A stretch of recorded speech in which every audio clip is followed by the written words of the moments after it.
Très bien. On est dans... Je vais prier d'abord parce que je stresse un peu.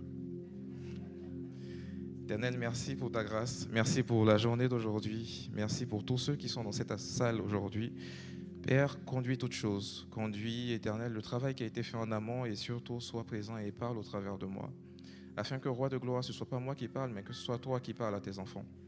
Conduis toutes choses et sois au contrôle au nom de Jésus. Amen. Comme vous le savez, on est sur une série. Bon, j'ai commencé à marcher de gauche à droite là. On est sur une série qui s'intitule Les mots compliqués de la Bible. Donc, il y en a eu d'autres qui ont déjà été traités et moi, on m'en a donné un. Enfin, j'en ai choisi un. Comment j'ai choisi? On va commencer avec un petit verset. C'est dans 2 Timothée chapitre 3. Ça dit « Sache que dans les derniers jours, il y aura des temps difficiles, car les hommes seront égoïstes, amis de l'argent, hautains, blasphémateurs, rebelles à leurs parents, ingrats, irréligieux, insensibles, déloyaux, calomniateurs, intempérants, cruels. » Bon, ça fait beaucoup. On va aller jusqu'à la fin. Enflés d'orgueil, aimant le plaisir plus que Dieu, ayant l'apparence de la piété, mais régnant ce qui en fait la force. Éloigne-toi de ces hommes-là. Donc, j'étais en train de méditer sur ce passage, j'étais en train de travailler sur ce passage et je me demandais, mais éloigne-toi de ces hommes-là. Comment on fait? Déjà, comment on fait pour ne pas faire partie de ces gens-là? Et comment on fait pour s'en éloigner? Parce que, soyons un peu honnêtes, si on regarde un peu tout ce qui est cité là, de temps en temps, nous-mêmes, on n'est pas très loin de là. Donc, comment on fait pour ne pas en être? Et comment on fait pour s'en éloigner? Et l'une des réponses, j'en ai eu plusieurs dans ma recherche, mais l'une des réponses sur lesquelles je voulais m'arrêter aujourd'hui, c'était la consécration. La consécration. Donc j'ai intitulé mon thème, mon partage, la consécration, au-delà des clichés, donc au-delà de ce qu'on pense que c'est. Déjà, la consécration, qu'est-ce que c'est?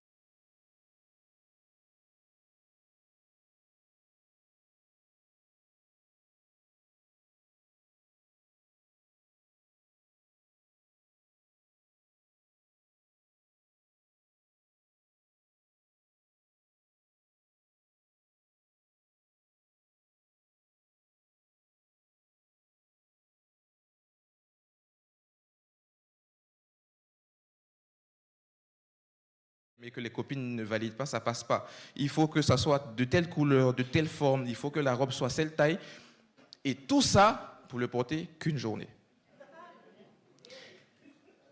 Je me suis marié il n'y a pas longtemps et la robe de ma femme est encore là. Ça a été utilisé une fois et ça ne sera plus utilisé peut-être jusqu'à notre fille qui se mariera un jour, quand on l'aura, Dieu voulant. Mais la robe, en fait, elle ne sert qu'à ça. Elle est consacrée à ça, à cette journée. Elle est consacrée à quoi?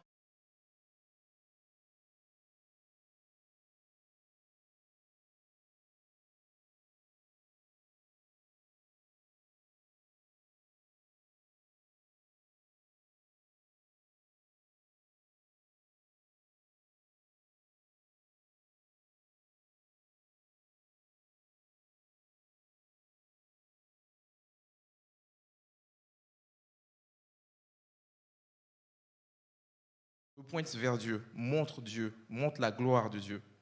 Quelque part, tout ce qu'on vit dans notre quotidien doit porter la gloire vers Dieu. Et c'est ce que Paul pourrait dire dans sa lettre aux Corinthiens. Ainsi que vous mangiez, que vous buviez, bref, quoi que ce soit que vous fassiez, faites tout pour la gloire de Dieu. C'est ça un peu vivre la consécration. Et ça, Jésus l'avait bien compris. Jésus, c'est vraiment notre exemple parfait. Il ne s'est pas contenté de l'enseigner.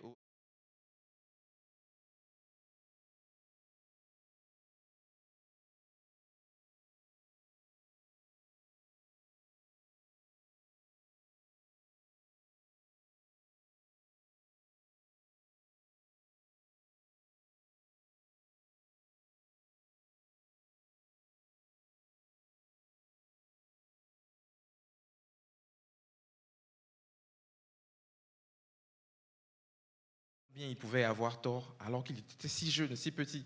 Et ses parents étaient en train de voyager, ils se sont rendus compte qu'il n'était pas avec eux, ils sont partis le chercher et ils l'ont retrouvé au temple.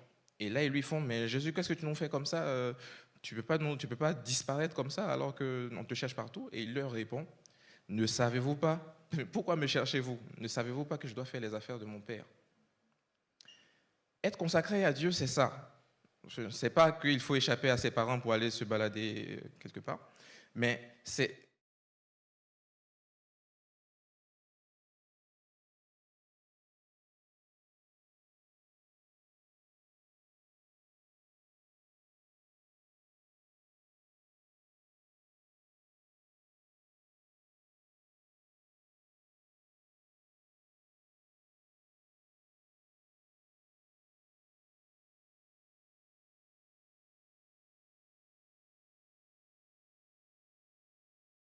se mettre de côté, se mettre à part pour aller se connecter à Dieu, pour aller se connecter au Père.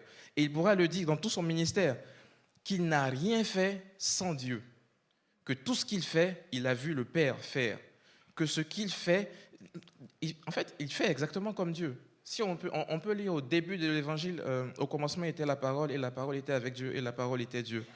Tout ce qui a été fait par la parole, et rien de ce qui a été fait n'a été fait sans elle. Et lui, Jésus, quand il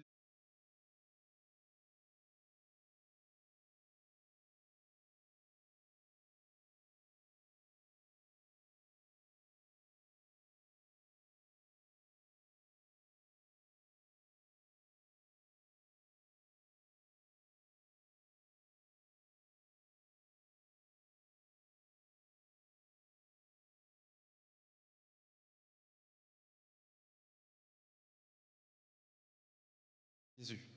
Mais Jésus, quand il était là, il vivait une vie de sanctification. C'était quoi sa vie de sanctification? C'était être connecté chaque jour au Père. Et si on veut être comme Jésus chaque jour, on devrait apprendre à marcher comme lui chaque jour, à être connecté au Père chaque jour, à rechercher le Père chaque jour, à présenter la gloire de Dieu au monde chaque jour. C'est ça, vivre la consécration pour Dieu, être consacré à Dieu, marcher dans la consécration pour Dieu. Et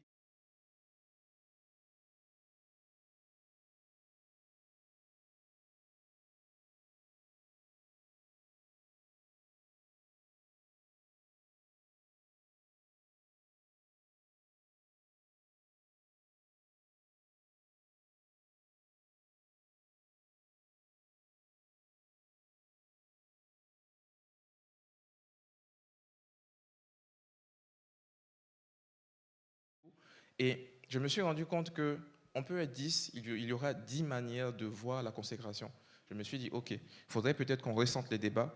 Et donc, j'ai rassemblé des manières de penser qui ne sont pas forcément justes. Et donc, pour mieux comprendre la consécration, on va essayer de voir ensemble ce qu'elle n'est pas. Donc, ce sont des idées reçues. Alors, la première, il y en a qui sont un peu rigolotes. La consécration est réservée aux super chrétiens. Vous y croyez? Dans mes discussions, j'ai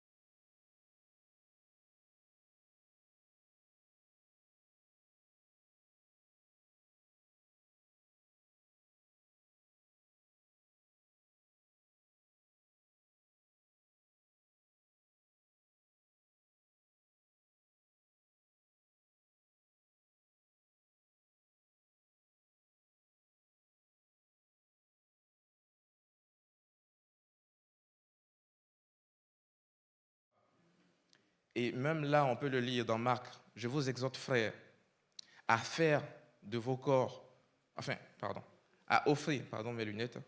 Je vous exhorte donc, frères, à offrir vos corps comme un sacrifice vivant, saint et agréable. C'est quoi la suite? C'est c'est quoi la suite? C'est un culte raisonnable. Merci. Ouh, j'ai cru que j'étais seul à un moment.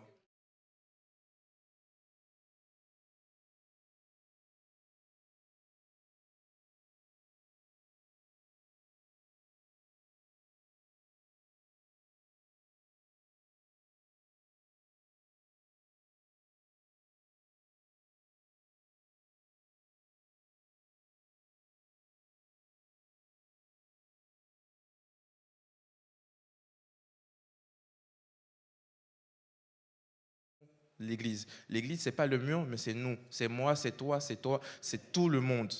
C'est nous tous qui sommes appelés à vivre une vie consacrée à Dieu, une vie qui rend gloire à Dieu, une vie qui élève le nom de Dieu très haut. Deuxièmement, La consécration génère en nous, je dirais,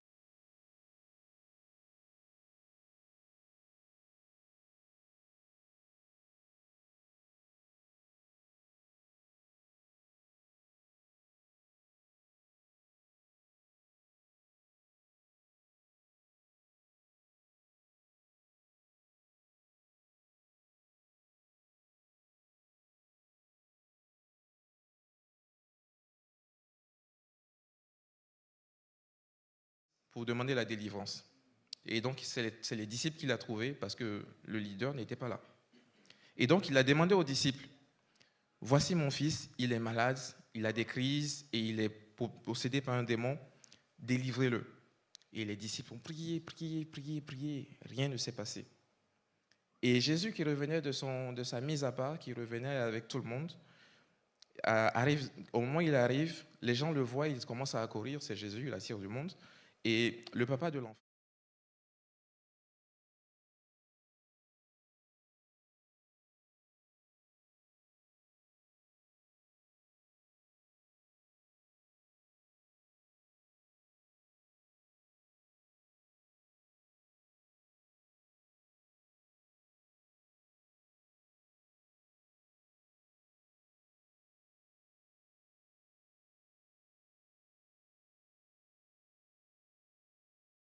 supporter, ça m'a fait un peu rigoler. C'est pas genre, je suis fatigué de vous supporter. Non, c'est pas ça. C'est jusqu'à quand je vais vous porter, jusqu'à quand je vais vous soutenir, jusqu'à quand je vais être là pour vous apprendre comment faire.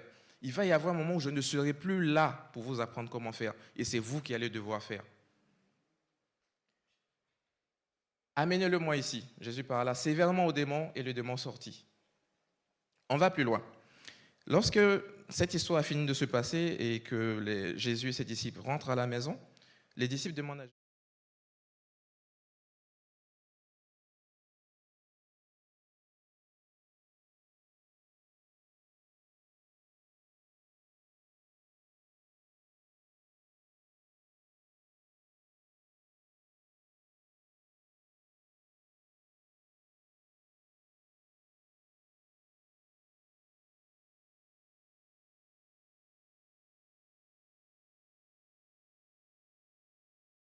sévèrement au démon, genre, dégage. Et le démon est parti. Pourquoi? Parce que Jésus, lui, il avait prié dans le lieu secret, connecté à Dieu. Et c'est ça qu'il avait enseigné à ses disciples, mais que ses disciples n'avaient pas fait. En gros, cette espèce-là ne part que par la vie de consécration, de prière régulière, de prière quotidienne, de connexion à Dieu régulière. C'est ta vie, en fait. C'est pas genre, la situation arrive et là tu pries. Non. Je prie tous les jours et quand la situation arrive, je la chasse. C'est ça la vie.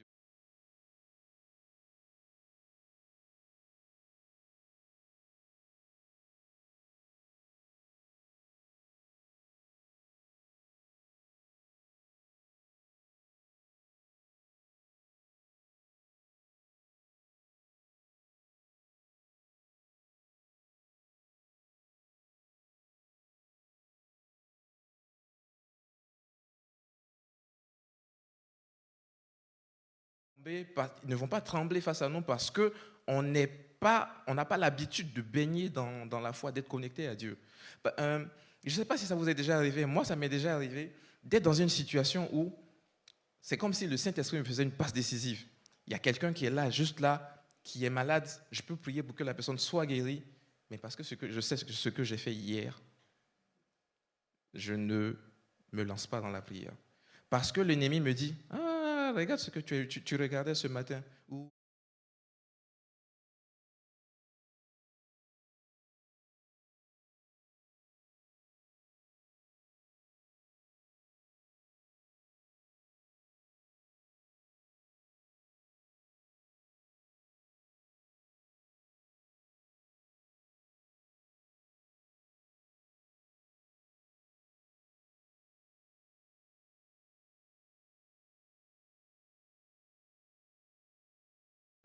quelqu'un qui a besoin de recevoir la bonne parole de Dieu se présente. Vous êtes seul, vous avez la possibilité. Il n'y a rien qui peut vous faire honte ni vous faire peur.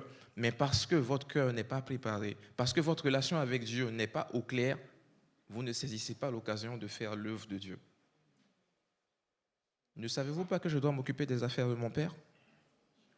Est-ce que tu peux dire ça à la voix qui vient t'interpeller chaque jour pour te dire non, tu n'es pas assez, non, tu n'es pas assez ci, non, tu ne fais pas assez ça? Est-ce que tu as la...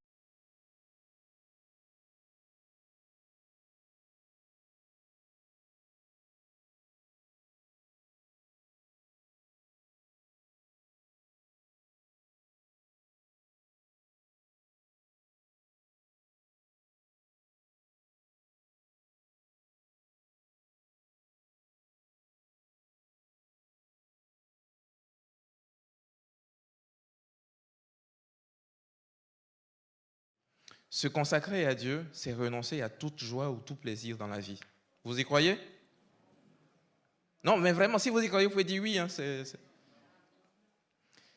En tout cas, moi, j'ai bien rigolé quand j'ai été confronté à ça. Et en fait, ce que Dieu demande, vous pouvez le lire avec moi, ce n'est pas une vie sans plaisir, mais c'est une vie dans laquelle il est la priorité. Ce n'est pas il a la priorité, hein. C'est vraiment qui il est qui est la priorité.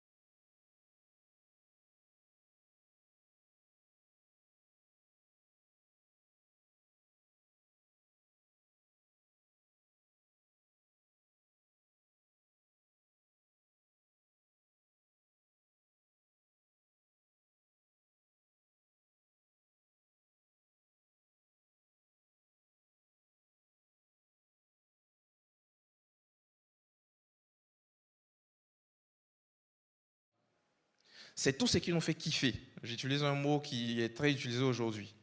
C'est tout ce qui nous fait plaisir, tout ce qui nous attire, dans lequel on passe du temps, tout ce qui est reposant pour nous, tout ce qui pourrait prendre la place de Dieu. Et à partir du moment où cette chose prend plus de place dans notre vie que Dieu, on commence à aimer le plaisir plus que Dieu. Et là est le problème.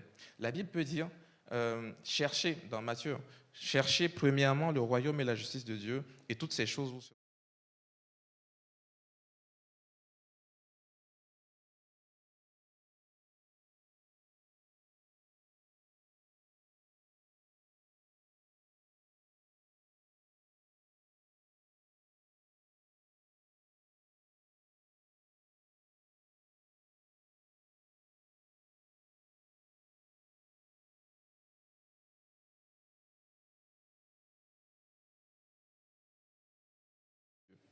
Et comment on fait ça? En étant connecté à Dieu, en cherchant Dieu, en apprenant à le connaître, à reconnaître sa voix, à pouvoir savoir quand il nous parle, à chercher à s'intéresser à ce qui l'intéresse et lui plaît, lui. Chercher Dieu. Il m'est déjà arrivé, il y a un moment de cela, d'être en train de bichonner ma voiture. J'aime bien dire ça comme ça. Parce que j'ai l'impression parfois que quand la voiture est propre, elle roule mieux.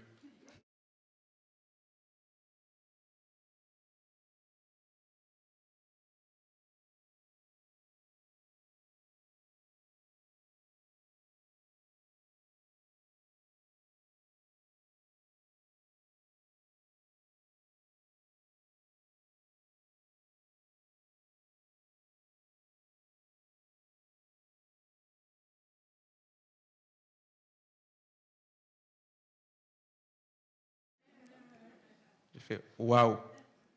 Et à ce moment-là, en fait, je n'étais pas forcément dans une bonne passe de ma vie et de ma relation avec Dieu. Donc c'était très compliqué et cette phrase est arrivée. Ça a été comme un coup de poing, un électrochoc. Waouh, Donald. Tu as osé permettre à l'ennemi de venir te piquer comme ça?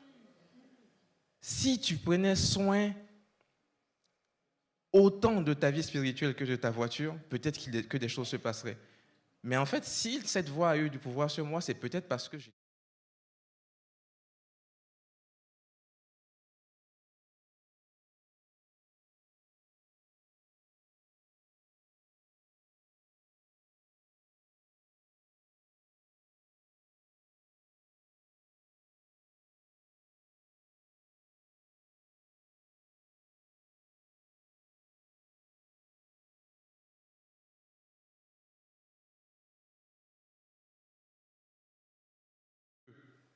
Et moi, je suis tranquille.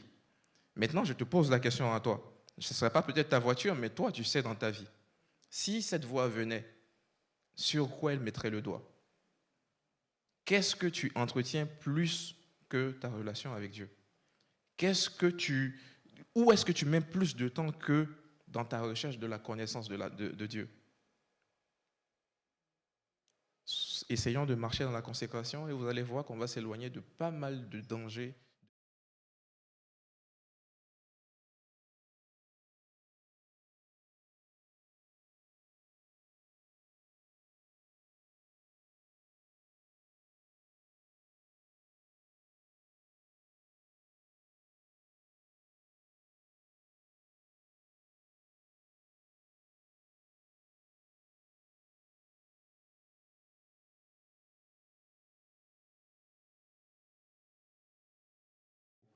De la vie souffle, mais de la vie en bien-être, de la vie en bien, de la vie en tu ne manques de rien.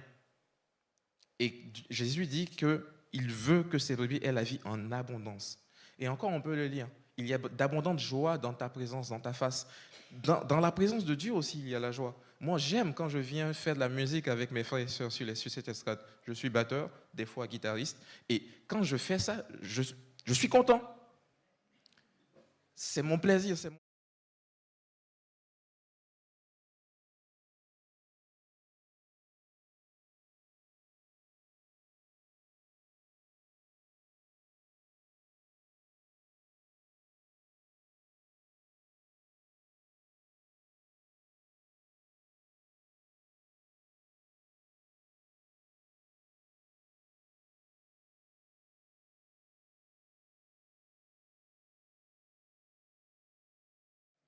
On peut kiffer, on peut chiller dans la présence de Dieu aussi.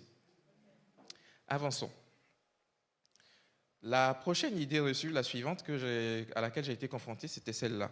Se consacrer à Dieu, c'est vivre retranché du monde. Celle-là aussi, en fait, c'était dit de plusieurs manières différentes, mais en gros, c'était ça le résumé. Se consacrer à Dieu, c'est vivre retranché du monde. Vous êtes d'accord?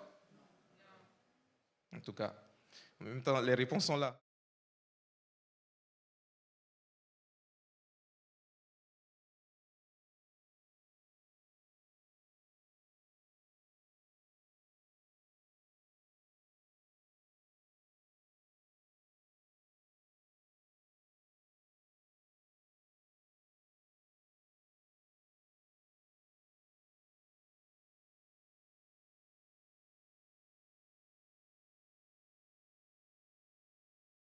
On l'allume une lampe pour la mettre sur un chandelier de manière à ce que toute la maison soit éclairée.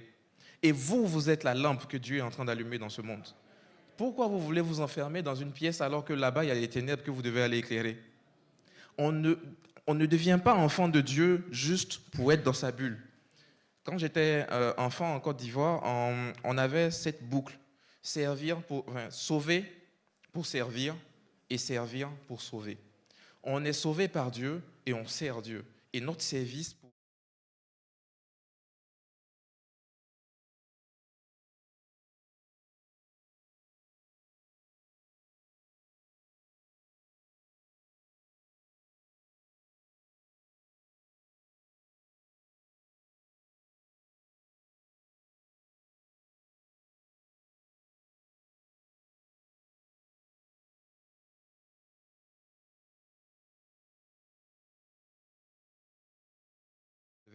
et à ce moment-là, il a prié pour tous ses disciples et pour tous ceux qui croiraient en lui par la parole de ses disciples.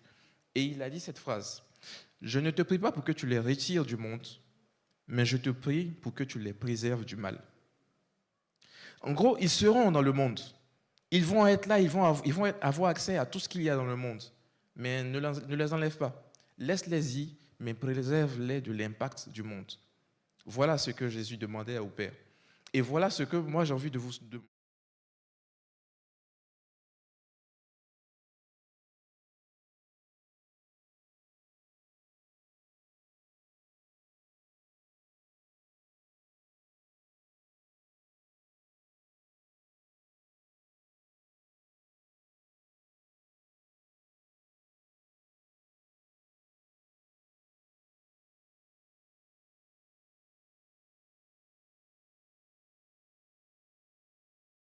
Mais parce qu'on est connecté à Dieu, notre lumière éclairera tout ce qu'il y a autour de nous.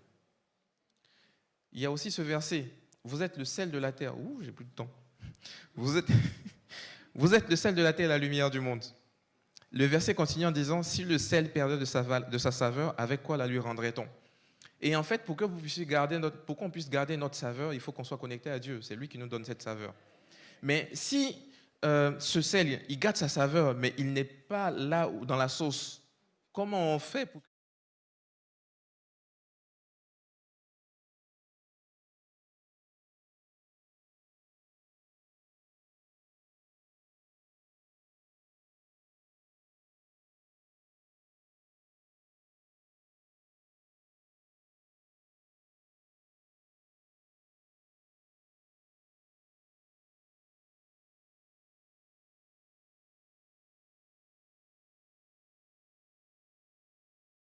Elle était dure.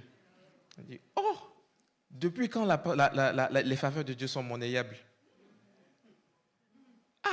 Donc parce que j'ai fait, donc Dieu va faire? Non, c'est pas comme ça. Dieu fait où il veut, quand il veut, comme il veut, à qui il veut. Il fait. Et tu n'as même pas besoin de faire quelque chose, il fait. Ses faveurs, ses bontés se renouvellent chaque matin. Chaque matin, il y a un lot de bontés pour toi qui sont là, qui sont réservées. Tu n'as pas besoin de faire quelque chose pour recevoir ça. L'amour de Dieu est gratuit. Et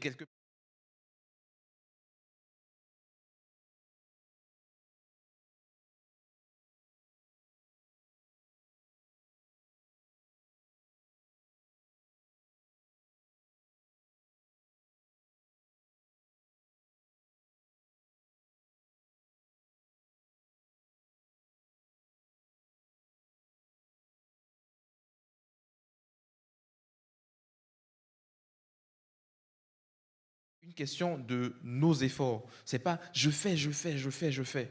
C'est je choisis de faire, Saint-Esprit, aide-moi. Parce que je ne suis pas le seul à marcher dans cette consécration. Quand je marche dans la vie de consécration, il y a le Saint-Esprit qui est ma canne, ma béquille, qui est ma colonne vertébrale, qui est ma force, qui est mes os, qui est mes articulations. Il va tout faire pour que tu y arrives, parce que tu as choisi d'eux et tu te donnes les moyens d'eux. Le plus dur, c'est de dire, je veux choisir de marcher dans la consécration et de me détourner de toutes ces choses.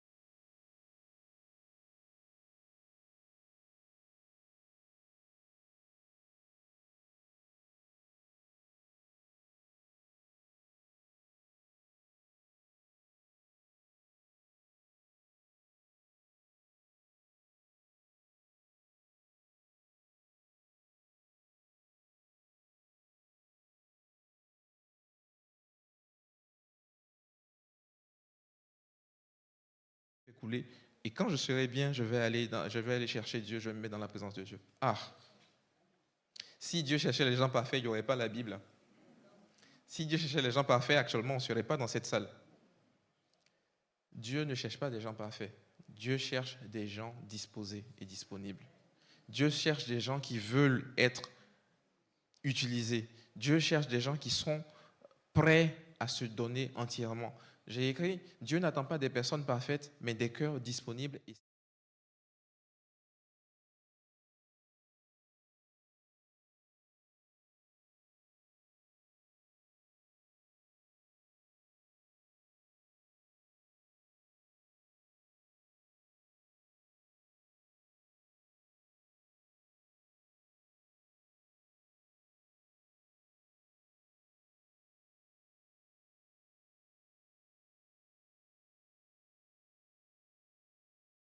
Qu'on vient à Dieu.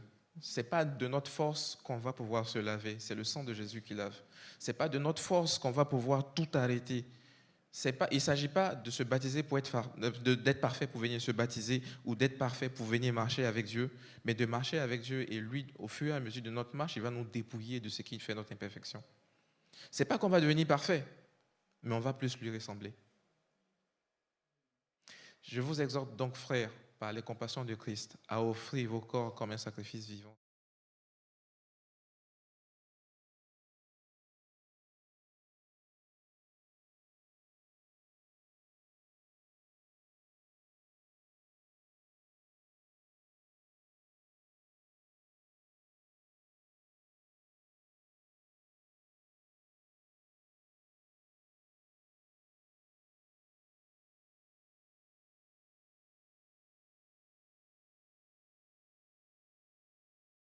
Et même l'ennemi, il ne nous laisse pas l'occasion. Il nous dit, ouais, c'est dur de marcher avec Dieu, c'est difficile de vivre avec Dieu, c'est difficile de plaire à Dieu, ce n'est pas la peine de faire des efforts. Mais le diable n'est qu'un menteur.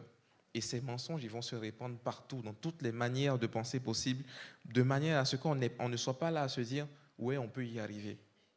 Avec les pensées comme, au point où tu en es, tu peux continuer. Tu es déjà tellement sale, il ne t'écoute plus. Mais pourquoi tu veux prier? Tais-toi, ce n'est pas la peine. Non.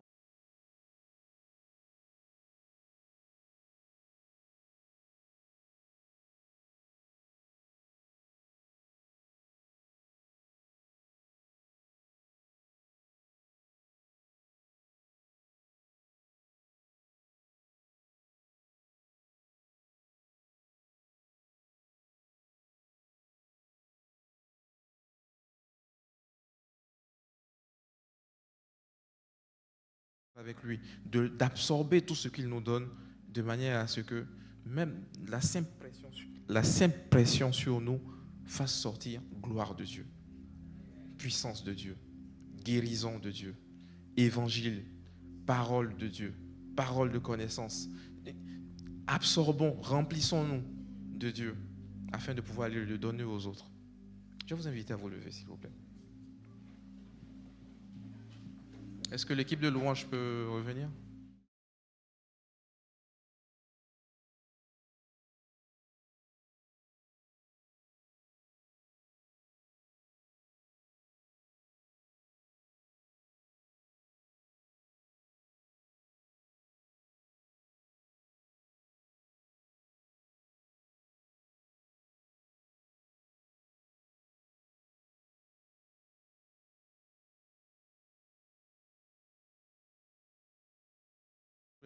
Tout ça, ça ne va pas agir sur moi. Mais non, il est resté connecté au Père pendant toute sa vie. Le seul moment où il était séparé du Père, c'est lorsqu'il devait porter le poids de toute l'humanité, de toute la vie, et monter sur cette croix. Et là, il va dire, Père, pourquoi m'as-tu abandonné? Juste parce que c'était à ce moment-là qu'il était le plus sale, portant le poids de toutes nos fautes. Et aujourd'hui, ce Jésus te dit, marche comme moi, c'est-à-dire sois connecté à Dieu. Et je voudrais t'inviter à lire.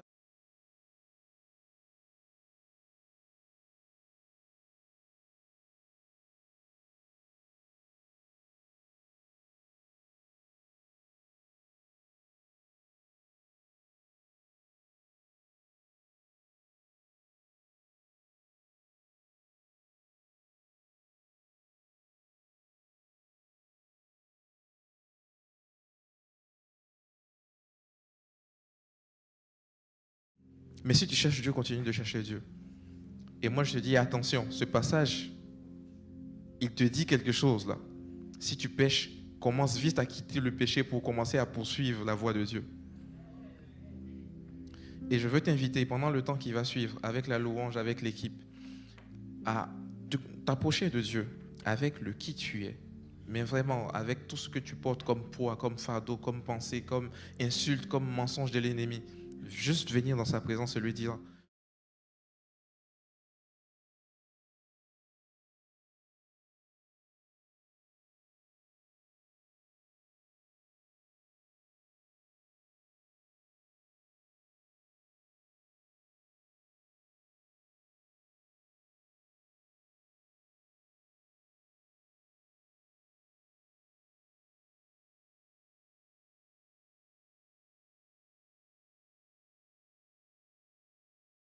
dans ce petit instant, connectez-vous à Dieu et recevez de lui. Amen. Merci de nous avoir suivis. Si tu as apprécié être avec nous, n'oublie pas de liker et de partager sur les réseaux. Nous proposons chaque dimanche 2 célébrations. Viens nous rejoindre, nous serons heureux de t'accueillir. À la Pépinière, tous les âges sont représentés. Viens booster ta foi au contact de ta génération. Besoin d'un rendez-vous? Nos pasteurs se tiennent à ta disposition. N'hésite pas à les contacter. Si tu as des questions sur la foi ou sur la Bible, tu peux en discuter avec notre équipe pastorale. Inscris-toi dès maintenant. Tu peux suivre nos prédications, posts et actualités sur les réseaux. N'oublie pas de visiter notre site internet. Tu veux t'intégrer et nous connaître un peu plus? télécharge dès maintenant notre application et reste connecté. À bientôt, à la pépinière.